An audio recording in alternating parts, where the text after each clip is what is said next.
Hello friends, today we'll be discussing flush rehearsal.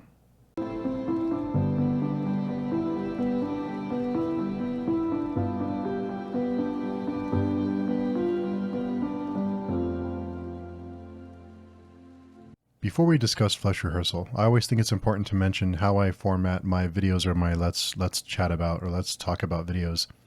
I'm weird about spoilers, so whenever I have a video like this, I won't give you any specifics on the story. I won't spoil anything for you. I'll give you just a brief overview. I'm not going to give you a beat by beat of what happened, character names, anything like that. I'm just going to give you my thoughts, my takeaways, and then you can decide whether or not it may be for you or not for you.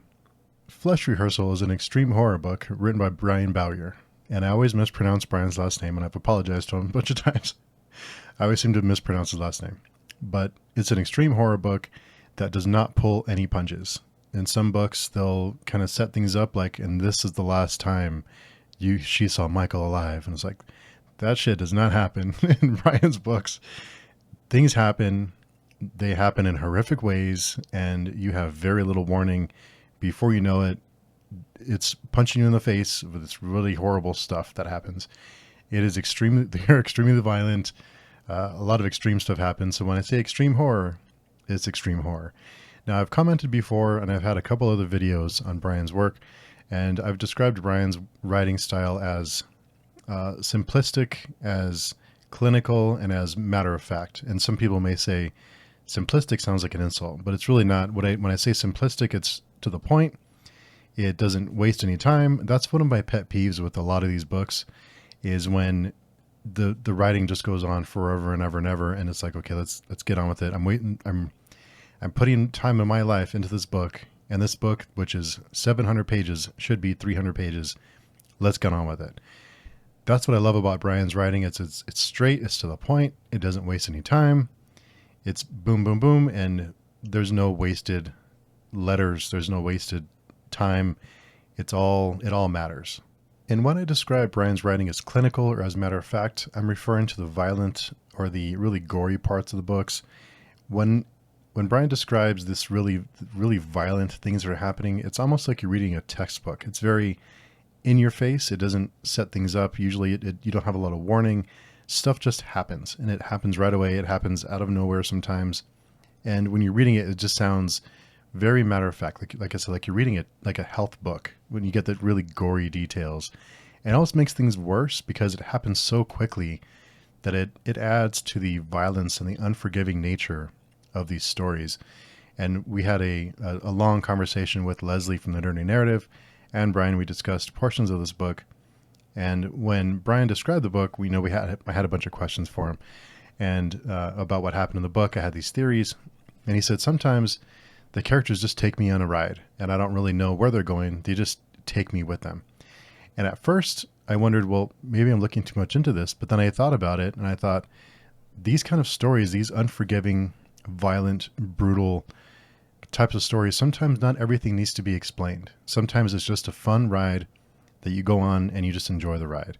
And that's not to say you won't have takeaways when you're done with this, because I have a ton of takeaways, and I hope Brian decides to write a prequel or a sequel with some of these characters. I won't spoil who makes it out alive and who doesn't, or if any of them do. But I will say that I want more in this world. And some of you may be saying, well, what is this book about? It's about, in a nutshell, like I said, no spoilers. It's about a group of teenagers who form a band. It's about a serial killer in LA, called a lobotomizer, going around killing people.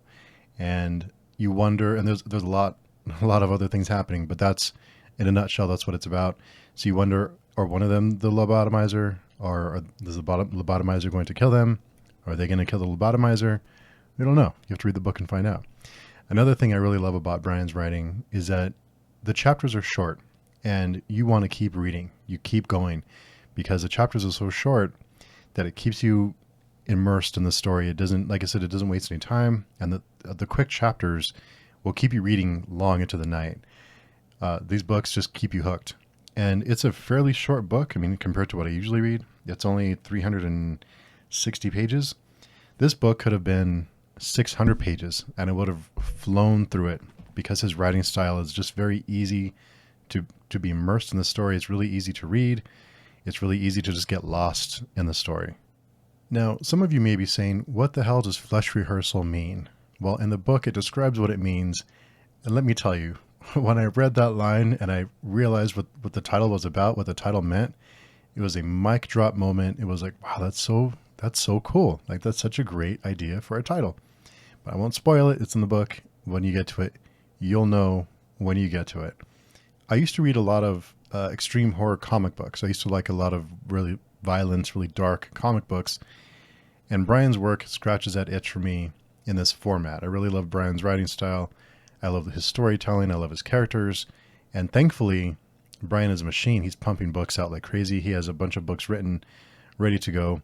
If you want to hear more from Brian, there's, like I said, there's that video from the Dirty Narrative and I when we had to sit down and chat with him.